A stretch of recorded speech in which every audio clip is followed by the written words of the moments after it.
কাকা আপনি এই তিনটা গরু বিক্রি করছেন? জি বিক্রি করছি। আচ্ছা এটা কি 100 ফিট হাটের প্রথম বিক্রি হওয়া গরু নাকি?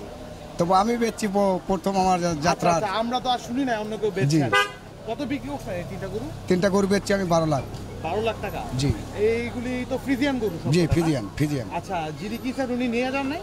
না উনি সন্ধ্যার সময় নিয়ে যাবে। সন্ধ্যার সময় নিয়ে যাবে? জি। বায়না টানা করে গেছে? হ্যাঁ বায়না টানা করে গেছে। আচ্ছা পুরো পেমেন্ট হয়তো বাকি আছে তাই তো? জি। আচ্ছা 12 লাখ টাকা বিক্রি করলেন, এই তিনটা কি আপনার পালা গরু নাকি তিনটা এই কেনা গরু ছিল?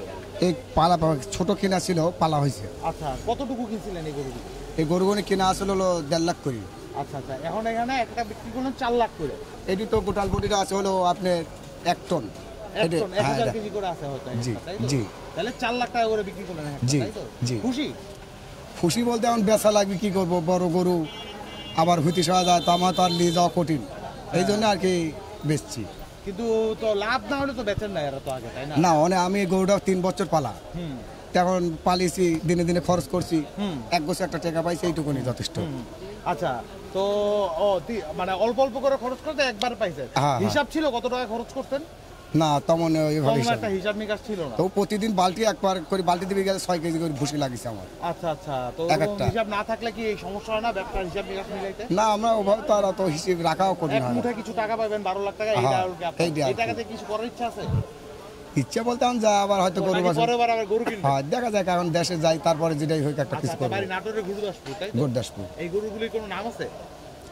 একটা হলো দাদাবাবু। কোনটার নাম দাদাবাবু? মধ্যেরটার নাম। এই গরুটার নাম কি ছিল? দাদাবাবু। আচ্ছা ও 4 লাখে বিক্রি করলেন? জি। ওকে আপনার ঘরের বাচ্চা? ঘরের বাচ্চা না, আমার ছোট কিনা ছিল। জি। এলাকা থেকে কিনছিলেন না হাট থেকে কিনছিলেন? হাট থেকে কিনছিলাম। তিনটা একসাথে কিনছিলেন?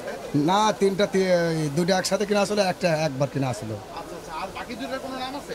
হ্যাঁ রাজাবাবু আর বাচ্চা। আচ্ছা বাচ্চা, দাদাবাবু আর রাজাবাবু, তিনজন বিক্রি হয়েছে 12 লাখ টাকা। জি। তাহলে আলহামদুলিল্লাহ কাকা খুশি? হ্যাঁ আলহামদুলিল্লাহ বেচা কিনা হয়ে গেছে, আর ওটা তাহলে আর আগামীতে আবার হয়তো গরু নিয়ে আসবেন? জি। কারণ আপনারা যারা গরু হাটে উঠাইছেন তাদের জন্য কি বলবেন, যে আগে বিক্রি করে দিতে নাকি সেই দিন পর্যন্ত অপেক্ষা করতে? না অপেক্ষা কি, যে আগে বেচা কিনা হয়ে গেলে বেশি ফেলা নাই ভালো। হ্যাঁ এটাই। আকাশ পাতাল দাম চাও কি উচিত না?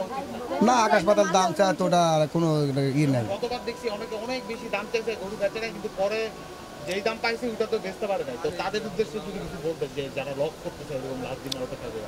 না আসলে কি, যে দাম দরে হয়ে গেলে বাড়ির থেকে একটা নিয়ত হয় যে আমার এই গরুটাই পালছি, এই দাম হলে এত টাকা হলে, ওইটা হয়ে গেলে আমরা ছেড়ে দিই। আমি এইভাবে ছেড়ে দিই। এখন আর একজন কি করে ওটা জানি না। যেভাবে বেচেন এই জন্যই আপনি যেটা বললেন একটু আগে, যে গতবার আপনার কোনো অসুবিধা হয় না, আল্লাহ আগে বেচে দিয়েছিলেন। জি।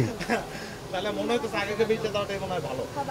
না আমি বেশি আমি বাড়ির থেকে একটা টার্গেট করি, ওই পর্যন্ত হয়ে গেলে আমি ছেড়ে দিই। হ্যাঁ আলহামদুলিল্লাহ।